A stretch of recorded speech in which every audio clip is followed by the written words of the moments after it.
You know, usually when you and I sit down to talk about history, especially ancient Middle Eastern history, there is this built-in expectation of dust. Oh, absolutely. Yeah, you always picture old, brittle scrolls or faded parchment maps. Exactly. Like maybe you picture archaeologists carefully brushing dirt off a cracked clay tablet in the desert. You expect a very linear, very slow timeline. Right, a timeline where ancient people used primitive tools to try and solve primitive problems. That is the standard reflex. Yeah.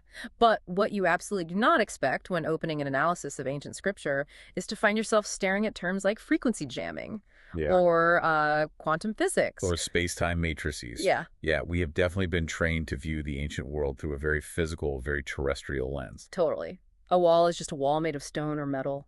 A king is just a man with a crown and a sword. Right, because we like our history to stay firmly in the past, Yeah. neatly categorized and separated from our modern technological anxieties. And above all, bound by the laws of basic Newtonian mechanics.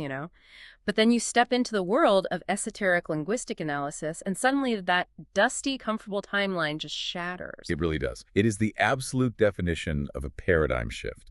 Because we are looking at a historical and textual landscape today that is, honestly, it's absolutely mind-bending. It takes everything you thought you knew about ancient prophets and filters it through what sounds like theoretical astrophysics. We are completely leaving the realm of traditional archaeology today. We are entering a space where ancient scriptures are not read as mere historical chronicles. Right. They are instead interpreted as advanced energetic blueprints. And that is exactly our mission for this deep dive. We are unpacking a highly unconventional, heavily esoteric document written by Dr. Khaled Waleed. Yeah. The text is titled The Spacetime Seal of Idris, Gog and Magog Deciphered. Now, before we go one step further into this matrix, I need to put a massive pin in the conversation. We definitely need a disclaimer here. Exactly. I need to make something crystal clear to you, the listener. We are going to be exploring some incredibly intense, provocative reinterpretations of ancient scripture today. And of linguistics, and frankly, of current geopolitics. Yeah. The sources we are analyzing today contain highly polarized, politically and religiously charged viewpoints. They really do. This text involves radical structural reinterpretations of Islamic history, Jewish traditions, and the deeply entrenched historical narratives surrounding Israel and Palestine. Right. Dr. Waleed is making claims that directly challenge centuries of established theology and secular history alike, which means we, as your guides on this deep dive, have to state our position clearly. We are strictly impartial. Strictly. We are not endorsing these views. We are not taking any sides in the geopolitical or religious conflicts mentioned. And we are certainly not validating Dr. Waleed's claims as absolute historical or scientific truth. No. Our job today is to act as neutral investigators. We are simply analyzing, unpacking, and trying to understand the fascinating structural, numerological, and linguistic arguments exactly as they are presented in Dr. Khaled Waleed's text. We basically want to understand the architecture of his theory. How does he build this world? Architecture is precisely the right word, because what Dr. Waleed does is take the ancient, widely known story of Gog and Magog, which, for centuries upon centuries, has been understood as a tale of mythical, perhaps subterranean monsters. Or maybe just barbaric tribal hordes locked behind a physical iron wall. Right. And he completely dismantles and reconstructs it from the ground up. He transforms it into a modern quantum linguistic theory. According to Dr. Waleed, we aren't dealing with hairy monsters trapped in a cave. We are dealing with space-time portals and energetic force fields. And I am not kidding about this even modern 5G networks and particle colliders. Okay, let's unpack this. Because to understand how Dr. Waleed gets from ancient prophets walking in the desert to frequency force fields, we have to start at the bedrock foundation of his theory. We do. And that foundation is a complete total restructuring of the prophetic family tree. Yeah, this is where he sets the stage. Exactly. And he does so by specifically drawing on verses 51 and 52 of the Al-Mu'minun chapter in the Quran. Okay, so to understand why his take is so radical, we should probably look at the traditional baseline first, right? Definitely. The accepted narrative across many Abrahamic faiths is a sprawling, branching family tree of prophets. You have shared lineages, overlapping heritages, and a complex web of tribal affiliations. And all of that ultimately ties everyone back to Abraham. It's presented as this vast, interconnected human family. Right. It's the tree that modern ecumenical dialogues rely on to say, Hey, we're all connected. We all share these roots. But Dr. Waleed reads those specific verses in Al-Mu'minun, the ones which speak of messengers eating from the good things, acting righteously, and declaring them to be of one single community, and he derives a completely different premise. A highly controversial unifying premise, yes. Yeah. In Dr. Waleed's framework, that sprawling branching tree does not exist. Oh. He argues that all true prophets come from a single, unified Adamic or Arab tree. Okay. And he insists, based on his reading of the geography in the scripture, that this tree is exclusively rooted in the blessed land of Palestine, specifically centering on Jerusalem, which he refers to in his text as Baka. Hold on. I really want to pause on the magnitude of this claim for a second. Let's make sure we are grasping the scale of what he is proposing here. It is massive. It's like, imagine if you discovered that the widely accepted historical family tree of European royalty was completely fabricated. Right. You know, the one everyone agrees on.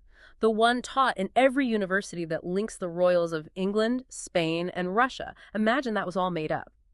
And suddenly, Dr. Waleed steps into the room, claiming he holds the true hidden DNA results. That proved none of these kings and queens were related the way we thought. Exactly. He's saying the historical narrative has been entirely hijacked. That analogy captures the disruptive nature of his work perfectly. But he actually takes it a step further.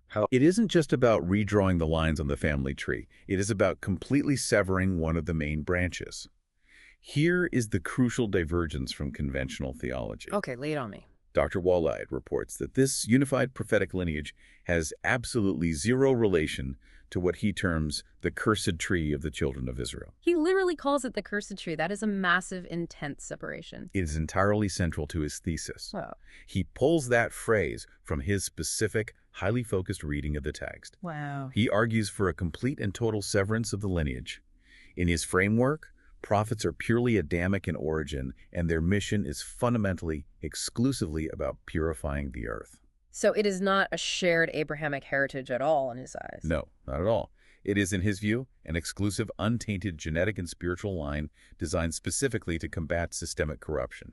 Okay, so he is setting the stage for a narrative not of coexistence or shared history, but of a cosmic purification of the earth. Yes, exactly. If the prophetic lineage isn't a messy branching tree of different tribes trying to get along, but instead a single focused laser beam of divine authority rooted in Jerusalem, that changes everything. It really does. It means the prophets themselves have to operate differently. Right. They aren't just local moral leaders giving good advice to their neighbors. Precisely.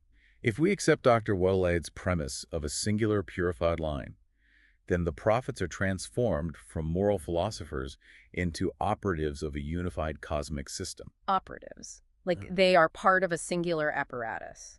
Which makes sense within his framework, because if the lineage is unified into one single thread, Dr. Waleed suggests that maybe our understanding of the individual ancient figures is also fragmented. Yes.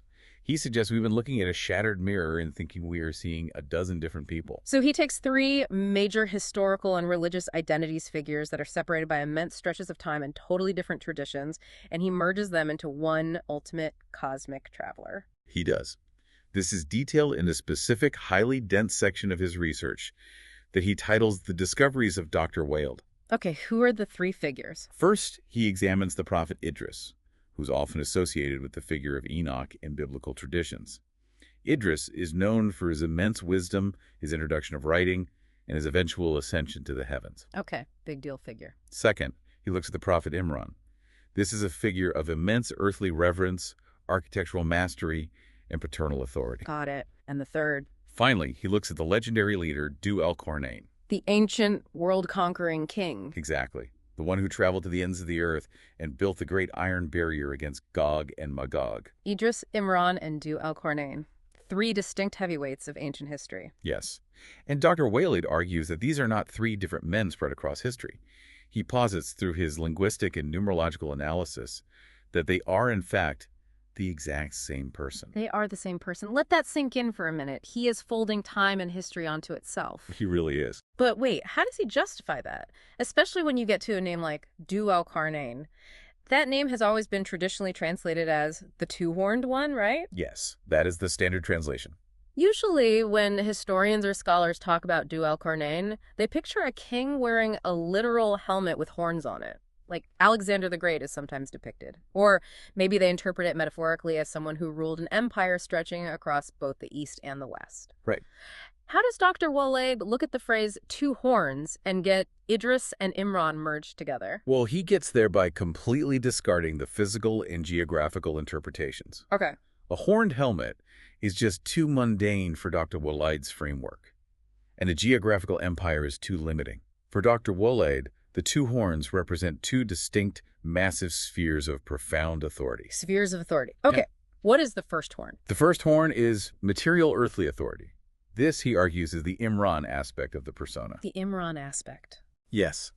It represents an absolute mastery over mathematics, the study of earthly engineering, architecture, and a deep understanding of the physical, material laws of the planet. Okay, so the first horn is basically the ultimate master of the physical realm, the supreme engineer. Exactly. If you need to build something that lasts some millennia, you call the Imran aspect. That's a good way to put it. Yeah. But the second horn is where Dr. Waleed's theory leaves terrestrial physics behind and goes fully quantum. Oh boy, here we go. The second horn is energetic heavenly authority. This is the Idris aspect. Okay. According to Waleed, this figure doesn't just understand the mass of the dirt. He has the ability to access space-time portals. Space-time portals in an ancient scripture. Yes. He isn't just walking across a desert from city to city. He is stepping through the very fabric of the cosmos. That is wild. It is. And furthermore, Dr. Waleed claims that through this Idris aspect, this figure commands what the text calls the forces of the 19. Okay, I have to stop you there. The forces of the 19. What does that mean? How does the number 19 function as a force? The number 19 is famously referenced in the Quran in chapter 74, verse 30. It just says, "Over it are 19. Okay. Traditionally, scholars have interpreted this as referring to 19 literal angels standing guard over hell. Right, like physical guards. But Dr. Waleed elevates this entirely. He doesn't see it as a simple head count of guards at a gate. In his framework, the 19 represents a cosmic constant. A constant, like in math. Exactly. It is the mathematical matrix of reality itself. It's the structural frequency of the universe. So he's treating the number 19 almost the way physicists treat the speed of light or the golden ratio. It's an underlying code. Precisely. Dr. Waleed describes these forces of the 19 as angelic guards, but not in the sense of beings with wings holding spears. How does he describe them then? He describes them as the protective matrix, safeguarding the divine system of the universe. They are the energetic security protocols of reality. And this unified figure, this Du al-Qarnayn/Idris/Imran, has the authority to command them. So what does this all mean for how we picture this guy? If I'm hearing you correctly, we really need to delete the image of an ancient king with a sword riding a horse across the sand dunes. Absolutely delete it. We should be picturing him as a multidimensional physicist. It's like he is someone who has been granted the master admin rights to the universe's operating system. Admin rights is a perfect analogy. He understands the engineering of the physical world because of the Imran horn, but he also has the supreme security clearance to open wormholes and command the angelic matrix security forces because of the Idris horn. That is exactly how Dr. Waleed frames him. In his text, he refers to this figure as the present absent traveler. The present absent traveler. Yes, he is a human endowed with angelic quantum powers, specifically tasked with maintaining the balance of the energetic system of the world. Because he possesses this dual authority. Right, the earthly engineering and the heavenly space-time access. He is the only entity uniquely equipped to diagnose and fix the ultimate systemic corruption on Earth. Okay, so if this superfigure has space-time administrative rights, where exactly does he travel? Because if you have portals, you don't just wander around aimlessly. You are on a highly specific mission. Very specific. And Dr. Waleed maps out the geographical and energetic coordinates for this epic journey in a way that, again, completely redefines the landscape. He does. Dr. Waleed unpacks verses 86 and 90 of the Quran, which describe Du al-Qarnayn's journey. What do the verses say? The text states he traveled to the setting place of the sun, and then he traveled to the rising place of the sun. Okay. Now, traditionally, scholars have viewed this as a grand terrestrial travelogue, right? Yes. A journey to the extreme west of the known world, perhaps the Atlantic coast, and then a journey to the extreme east, perhaps towards Asia. Just a really long horseback ride to the edges of the map. Right. But Dr. Waleed rejects that entirely. He employs a methodology he calls Quranic numerology, alongside esoteric mapping, to pinpoint very specific, highly symbolic, centralized locations. Let's actually pause on Quranic numerology because, again, we need to know the mechanics of how he's getting these answers. How does he use numerology to find a spot on a map? In esoteric traditions, letters are not just phonetic symbols, they carry specific numerical values. This is known as the abjad system. Okay, so every letter has a number. Exactly. By calculating the numerical values of the words in the verses and cross-referencing them with the structural mathematical patterns he sees in the text. Remember that cosmic matrix of 19 we talked about? Right. Dr. Waleed believes the text provides literal coordinates and energetic signatures, not vague directions. He isn't just reading the words. He is calculating the text to reveal hidden geographical anchors. Okay, so he calculates his way to the west, the setting sun. The ancient text says Du al-Qarnayn finds the sun setting in a muddy or boiling spring. Now, if I read that, I'm picturing a literal hot spring, maybe a volcanic area, or just a murky, muddy lake at the edge of the world. But I'm going to guess Dr. Waleed says this is not a literal puddle of hot water. Far from it. Using his system, Dr. Waleed identifies this boiling spring, specifically as Baka, or Jerusalem, situated to the west of the Yam, which he identifies as the Dead Sea. Okay, but why is it described as boiling? Dr. Waleed interprets this word energetically and politically, not geologically. He argues that the boiling represents a state of intense, systemic war, corruption, and societal revolution. A geopolitical boiling over. Yes. And according to his text, this chaotic boiling state was caused specifically by the unjust actions of the children of Israel in that land. So Du al-Qarnayn arrives via his space-time portals to Jerusalem, which, remember, Dr. Waleed established earlier as the center of this unified Adamic tree, and he finds the whole system energetically boiling over with conflict. That's the setup. So what does he do? Does he fight them? In Dr. Waleed's framework, this is where Du al-Qarnayn is presented with a divine choice, and this stems directly from his ultimate authority. Okay. He's authorized to either punish the oppressors forcefully or to purify the land by treating them with kindness, allowing them to leave peacefully, but ensuring they absolutely do not return. So it's an intervention designed to reset the frequency of this central holy location. He has to cool the boiling spring. Precisely. All right, so he deals with the boiling west in Jerusalem. Then he travels to the east, the rising sun. Where does his numerological map take him for the east? He maps the east to Mecca, specifically referring to the region as Mecca/Petra. Okay. And when Du al-Qarnayn arrives here, the ancient text says he finds a people for whom God had provided no covering or shelter against the sun. No shelter. Right. Traditionally, commentators thought this just meant a primitive tribe living in a harsh, barren desert without houses, or perhaps people who didn't wear clothes. Let me guess. Naked doesn't mean they forgot their coats in this theory. You'd be absolutely right. Dr. Waleed identifies these exposed people as Gog. Oh, wow. And he explicitly claims that Gog represents the children of Israel who have been entirely stripped of their divine cover. So they are naked spiritually.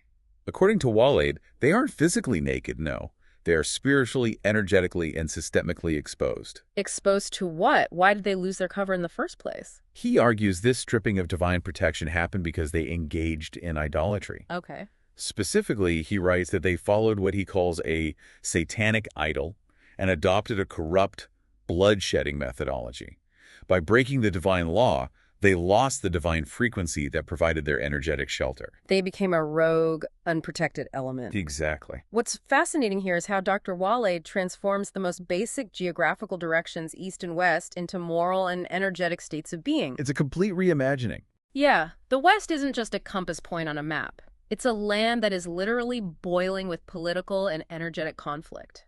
The East isn't just where the sun comes up, it's a space where a specific group of people is found spiritually naked and energetically exposed because they dropped their divine frequency. It completely reframes the narrative from an ancient travelogue to a cosmic diagnostic mission. A diagnostic mission, I like that. Think about it.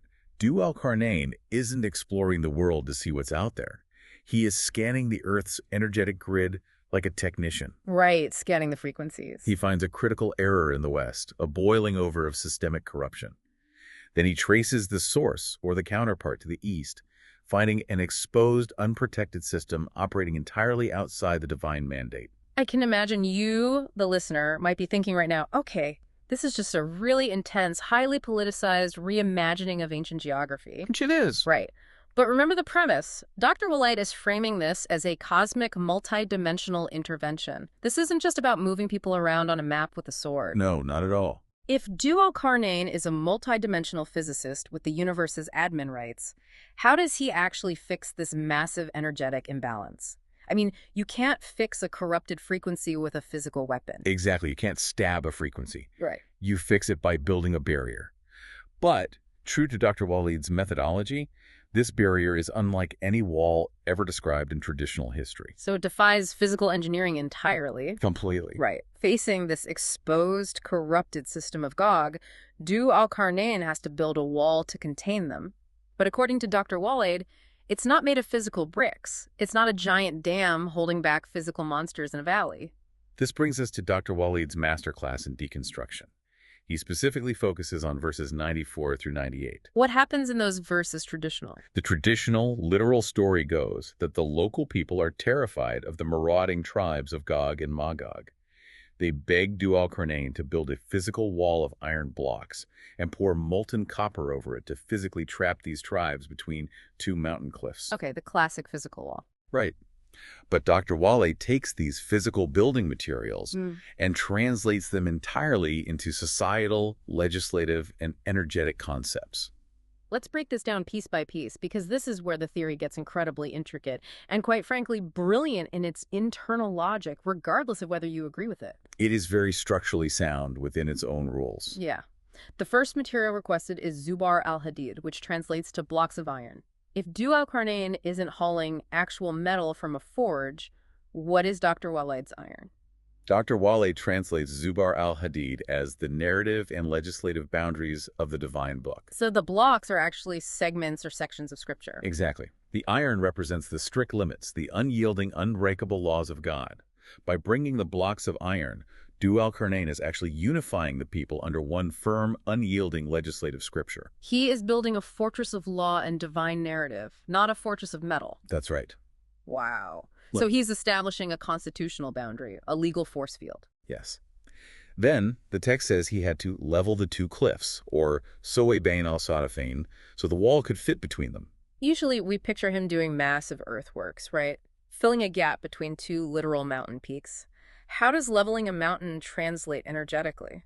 According to Waleed, the two cliffs, or two shells, represent the mind and the heart of the people, which he also equates to the spirit and the soul. The mind and the heart. Yes.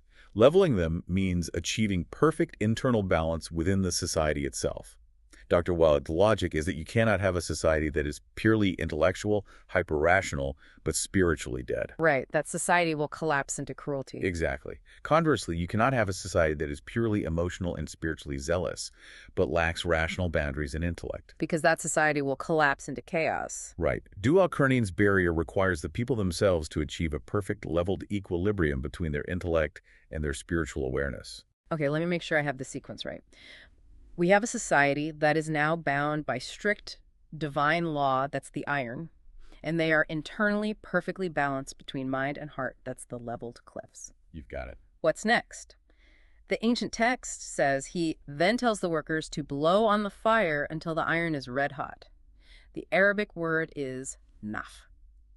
What is this fire if there's no actual forge? It is the fire of knowledge. Knowledge. Yes. Dr. Waleed interprets naf as igniting the energy of knowledge and profound awareness within this legally bound, perfectly balanced community. So it's an educational and spiritual awakening on a mass scale. Exactly. You blow on the embers of this society's intellect and spirit until their collective frequency is raised, until they are red hot with awareness and truth. They become an energetic powerhouse. The society itself becomes the energy source for the barrier. They do. Here's where it gets really interesting, because there's one final ingredient. Once this society is red hot with knowledge, the text says he pours kitter over it, which is traditionally translated as molten copper or brass to seal the iron blocks. But Dr. Waleed says this is something else entirely. Let's hear it.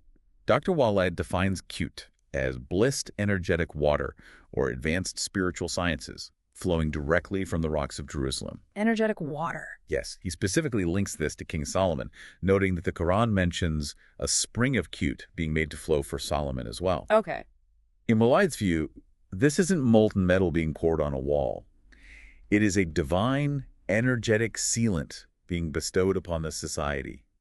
It's the ultimate spiritual technology that locks the frequency of the society in place, making the barrier utterly impenetrable. This is a total paradigm shift. I want you, listening, to really visualize this. Dr. Waleed's wall isn't a physical structure you can walk up to and touch. It's not the Great Wall of China. Not at all. I look at this like a cultural immune system, or a massive societal frequency jamming field.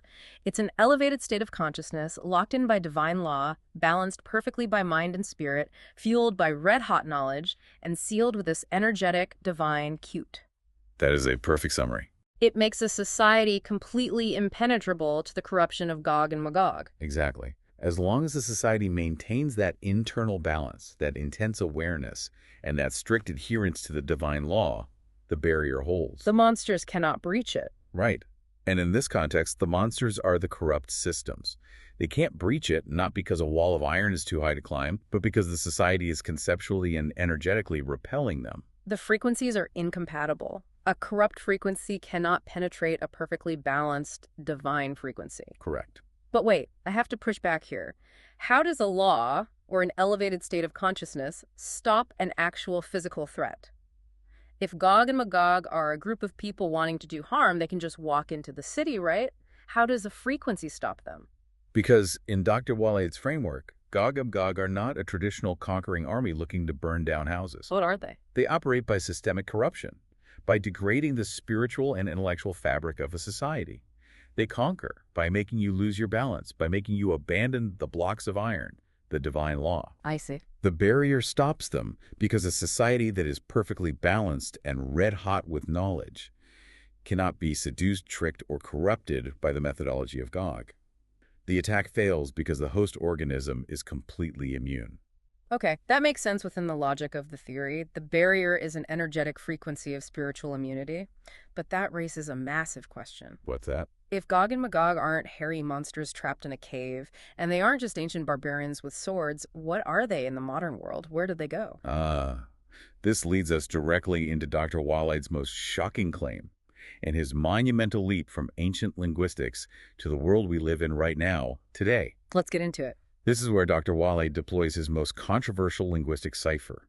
He argues that the identity of Gog and Magog, Yajuj and Majuj in Arabic has never been lost to history. They aren't hiding under a mountain. Not at all. In fact, he claims they have hidden themselves in plain sight, encoded into the very language we use every single day. And he targets one specific English word to prove this. The word synagogue, the Jewish house of worship. Yes. Dr. Waleed claims that this word is literally an acoustic phonetic admission of their true identity. Walk us through the mechanics of how he breaks this word down. Dr. Waleed splits the English word synagogue into two distinct phonetic parts. The first part is sin, which he phonetically links directly to the English word sin. Meaning a transgression against divine law or an error. Right. The second part is agog, which he claims is the exact phonetic root of the word Gog, or Yajuj. So he takes synagogue and literally translates it as the sin of Gog. Yes. He states that this phonetic structure is not a coincidence. In his view, the survival of these exact syllables is a glaring acoustic billboard. Announcing what? Announcing that the institutional system operating within that framework is the modern ongoing manifestation of Gog and Magog. Wow. He views the institution not as a place of religious worship, but as the physical and conceptual headquarters of the exact corrupt system that Du al-Qarnayn was fighting against thousands of years ago. Okay, hold on. I have to step in here and challenge this, because anyone with a basic knowledge of etymology is going to scream at their device right now. I know, it is a massive leap. Synagogue comes from the Greek word synogen, which means to bring together or assembly. Syn means together, and agen means to bring. Yes. It has absolutely nothing to do with the English word for sin, which has Germanic roots, and Gog is a Hebrew name. Isn't this just a massive, completely random linguistic coincidence based on mashing up Greek, Hebrew, and modern English? That is the exact secular linguistic critique of his work. Etymologically, you are entirely correct. The historical roots do not align. So how does he justify it? But Dr. Khaled Waleed operates on an entirely different premise of language.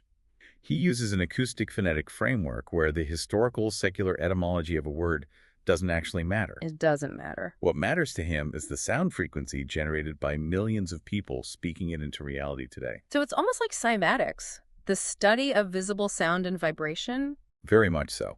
For Dr. Waleed, language is not an accidental evolution of human grunts. Language is the code of reality. The code of reality? Yes. When he looks at linguistics, he isn't just looking at how human beings communicate, he's looking at the source code of the universe. That is a fascinating way to look at words. He believes that phonetic roots carry immutable, energetic truths that bypass human intent. Even if the Greeks meant assembly, the acoustic reality of the sound synagogue vibrating in the air is, in Dr. Waleed's view, the universe forcing the truth to the surface. It is definitive proof of an ongoing, unbroken frequency war. Exactly. That is wild. He's saying the sound itself is a trap or an admission, regardless of what the dictionary says. And he claims this frequency war isn't just ancient history. It is playing out right now, physically, with modern technology. It is. This is the part that completely blew my mind. He argues that because Gog and Magog are an institutional energetic system, their modern attempts to break Dua-Qarnayn's wall aren't about using physical pickaxes in a mountain range. Correct. If the barrier is an energetic frequency, as we established, then you cannot break it with physical tools. Right. So what are they doing?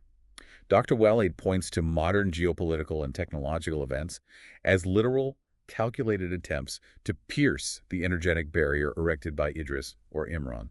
For example? For example, he specifically cites activities like extensive archaeological digging under Jerusalem and the environmental drying up of the Dead Sea.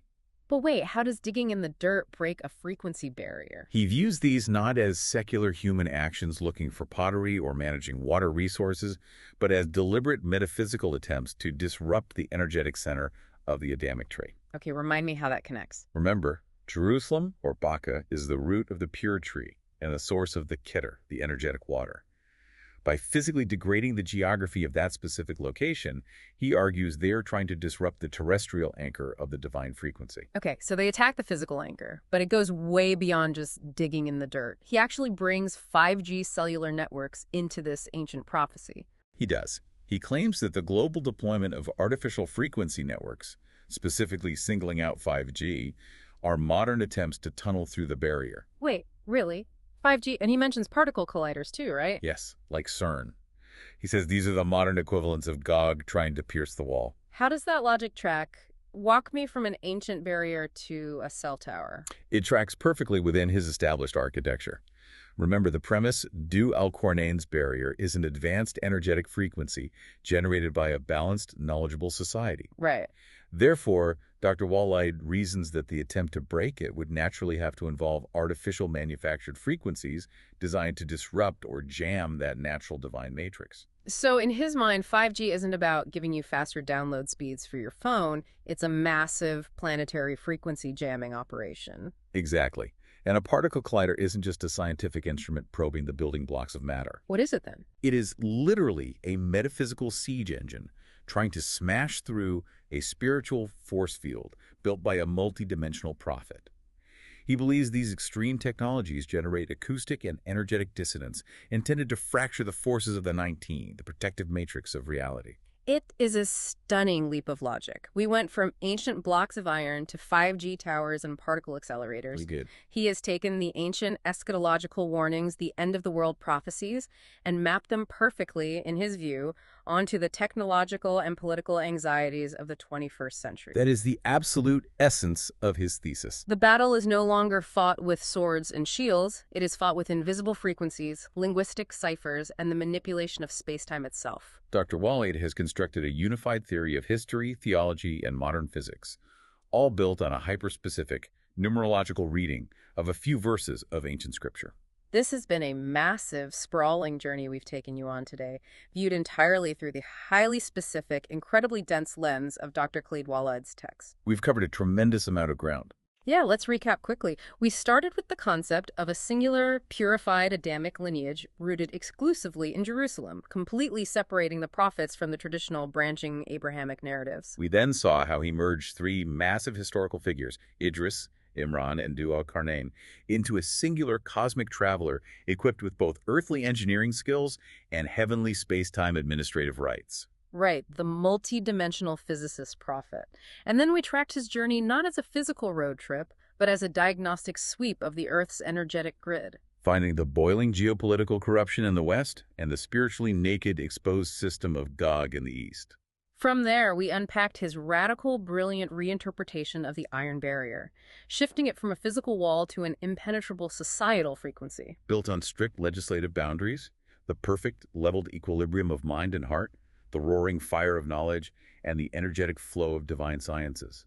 And finally, we arrived at his explosive linguistic cipher, tying the acoustic structure of the word synagogue directly to the ancient threat of Gog, and linking modern technologies like 5G and particle colliders to their ongoing attempts to breach that spiritual force field. It is vital to reiterate as we close that the political and religious claims in Dr. Waleed's text are highly polarizing and deeply controversial. Yes, very much so. However, examining this document provides a truly fascinating, unparalleled look at how esoteric numerology, creative linguistics, and a unified energetic worldview can be used to entirely rewrite and re-engineer historical paradigms.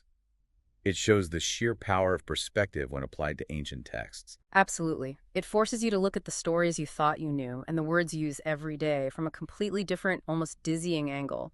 And it leaves you with a lot to think about. It certainly does. Dr. Waleed's entire theory relies heavily on the idea that words and sounds carry immutable, energetic truths across thousands of years. They aren't just random sounds we made up, you know? They are reality-shaping codes vibrating in the air. That's the core of his acoustic philosophy. It makes you wonder, if you were to deeply acoustically analyze the everyday words you use to describe your own reality, what hidden historical code might you accidentally be speaking out loud? A fascinating question to end on. The words we speak might carry echoes much older than we realize. Thank you so much for joining us on this incredibly complex, mind-bending deep dive. Keep questioning the narratives around you, keep looking for the hidden architecture in the words you speak, and we'll see you next time.